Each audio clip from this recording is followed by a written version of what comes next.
What's good, everybody? This is your host, Jeremiah DeValier, and welcome back to SOA Unscripted, made by the SOA script writing class. In today's episode, we'll be looking at a quick dive into media with Malia, some actually good news with Via, a recap of the history of moon landings with Danny, strange thing occurred with the one and only Gabriella, and finally, growth mindset with your boy, Jeremiah. Now, speaking of actually good news, make sure to attend and support our SOA dancers at SOA's Jubilee on April 29th. Be there or be square. Trust me, you don't want to be square. Now, for our first segment of the day, take it away, Malia.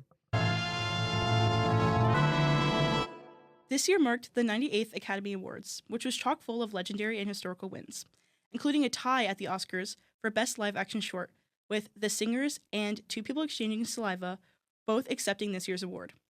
This was the 7th ever such occurrence at the Oscars, with The Singers director Sam Davis stating, "I didn't know this was a thing, a tie." Cassandra Koulakundis also took home a historical award this year as the first ever winner of the new award for Best Achievement in Casting for the film One Battle After Another. The film won the most awards of the night, perhaps most notably the award for Best Picture. The casting category is the newest since the Academy introduced the award for Best Animated Feature Film in 2001. Koulakundis dedicated her award to all the casting directors before her who never got the chance to accept the award. Other incredible women to take home Oscars include Jessie Buckley, who became the first Irish actress to win the award for Best Actress for her role in Hamnet, and Autumn Durald Arkapaw, the first woman to win the Oscar for Best Cinematography for her work in Sinners. Of course, we couldn't bring up Sinners without mentioning Michael B. Jordan's incredible performance. Recognized by his award for Best Actor, he became the 6th Black actor to win the award in the Oscars' nearly century-long history. He was nominated alongside amazing talent including Leonardo DiCaprio, Timothée Chalamet, and Ethan Hawke. The 98th Academy Awards recognize many trailblazers and stand as a reminder of the abundant talent in the film industry. While most people are familiar with law enforcement using dogs and drones to find missing people, they might be surprised to find out that there's another furry friend out looking. While otters are definitely the adorable animals we see at the zoo, they're capable of so much more than people realize. Michael Hadsell, Splash's handler, has been working in search and rescue operations for more than 45 years with dogs, horses, and drones. But one area that was presenting a consistent challenge was in underwater operations with limited visibility, especially when what he was looking for was obscured from view. Hadsell had already been aware of how trainable otters were. He'd seen it as early as the 80s, but it wasn't until 2020 that he came up with training an otter specifically for search and rescue missions. This is where Splash comes in. And despite some difficulties that came with actually acquiring him, he's proven incredibly effective, using not just his sense of smell to find people, but also tuning into their magnetic fields underwater. When he's working cases, Splash works closely with one of Hadsell's rescue dogs, Nova. Normally, one of the dogs will do an initial search of the area, identifying odors coming to the surface. Then, Hadsell and Splash will deploy, narrowing down the area until they find what they're looking for. If he isn't working, though, he's having fun. While Splash enjoys cuddling on the couch, playing in his kiddie pool, and riding the Roomba, he also gets bored pretty easily and loves getting back to his maintenance training. Splash has made major headlines for both his cleverness and his cuteness, and it's inarguable that he's done more than just help those he finds, but also inspired everyone around him. Just on April 11th, 2026, the second phase of the Artemis program was a success, as the Orion capsule splashed down into the Pacific Ocean. The Artemis program was striving for what the Apollo program was built on, but with hopes to propel humanity further. The end goal of the Artemis program is to establish a long-term presence on the moon by the 2030s, which sets a basis for future missions where humanity hopes to make it to Mars. However, the precursor was the Apollo program, which had been phased out in the early 1970s after budget cuts from the Nixon administration, and also no more drive to go to deep space, both from the public and politics. So NASA put their focus to the Space Shuttle and the Skylab, which was a space station. Now, we take it back to 1957, when Soviets successfully launched Sputnik 1, which was the first artificial satellite. This shook the US at the time, as they announced they were going to launch a satellite back in 1955.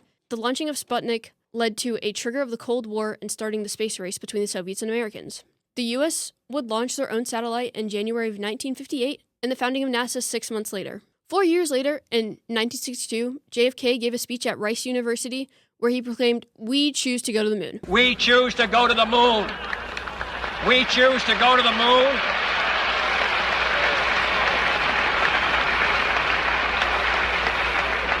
We choose to go to the moon in this decade and do the other things. Not because they are easy, but because they are hard. This was a pivotal speech for the space race, which gathered support from the public and secured funding for the Apollo program. The Apollo program had 6 lunar landings and 11 crewed missions over the course of the program. However, Apollo 1 would never happen, as during a pre-flight test in 1967, the command module caught on fire with the crew inside. However, this did not discourage NASA from continuing their mission to get to the moon, so just in 2 years' time, NASA successfully got man to the moon during the Apollo 11 mission. Americans watched from home during the moon landing, watching in awe, with many saying, "Yo, insane, I love it." And in the words of Neil Armstrong, that's one small step for man, one giant leap for mankind, which is why space exploration is so exciting.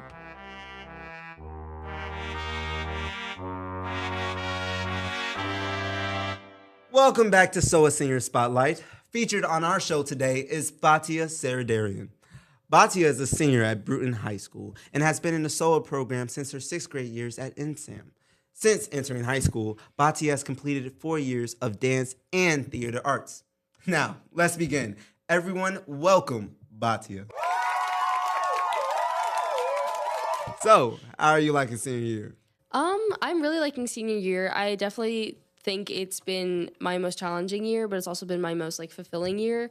It's been crazy busy with SCA president and then being a part of a bunch of clubs and then dance. Yeah, there's a lot of things, but I love senior year. It's great, and being able to be so close with all of these people and have this one last year with all of my best friends and make it the best that we can has been such an exciting thing. Wow. Well, speaking of dance, I hear you're choreographing a piece for this year's Jubilee. Yes. How has that progress been? It's been good. I mean, I love choreographing, and these are pieces that I've had concepts for since November, December. So being able to work on them and set it on my friends and my peers and see it come to life is really great. The show's kind of soon, so we have a lot of things that we need to do to clean and then to get costumes ready. And just more and more practice. But I'm excited. I'm excited for people to see the pieces that I've been working on. It's been going good. Yeah. I just want to let you know that we are all excited to see this year's Jubilee. Yes. So, do you have any words of wisdom for any upcoming seniors? I think what I would say is to just enjoy this year and to make the most of it, because it can be a lot, but I think it's what you make of it. And I wouldn't shy away from the stress and doing the hard thing, because I think that's what makes you a better person and pushes you to grow. And I think this is the perfect year to do that, because again, you can make it as easy just to get by, but I think you could also make it the most fulfilling. And I would say just go for it and say yes to every opportunity is what I'd say. Yeah.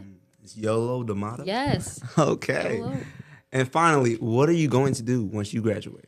Okay, yes. So I am committed to the University of Virginia. Go Hoos, period. Okay. And I'll be majoring in cognitive science and then minoring in dance and hoping to, join their dance teams and to just have the best time at UVA. I'm really excited. Wow, cognitive science. Well, thank you for picking with our brains. Yes. So that's it for today's segment of SOA Senior Spotlight. Thank you for your time, Batia. And don't forget to come to SOA's Jubilee Dance Concert on April 29th at the BHS Auditorium.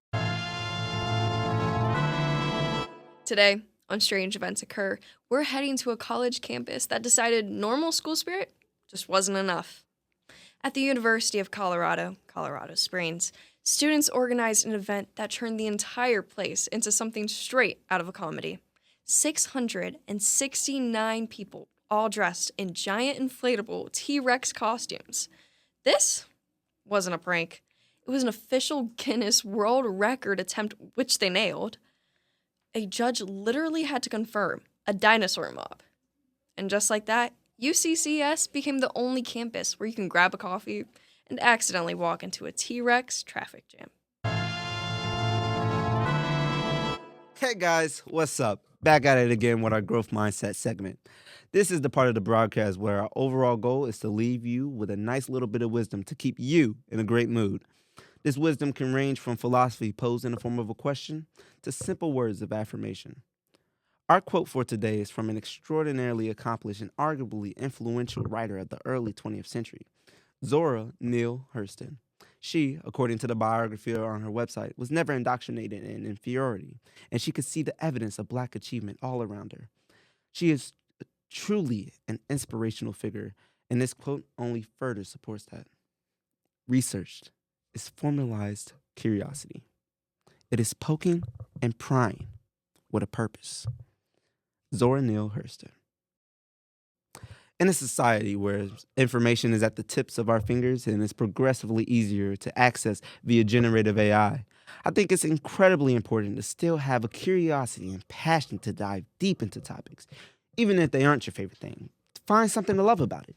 Dive deep without using the first results. Pick up an encyclopedia at your local library. Go to Google Scholar. Use anything but that first search result. Please.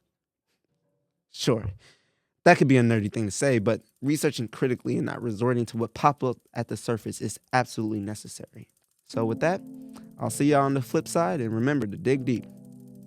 Sure.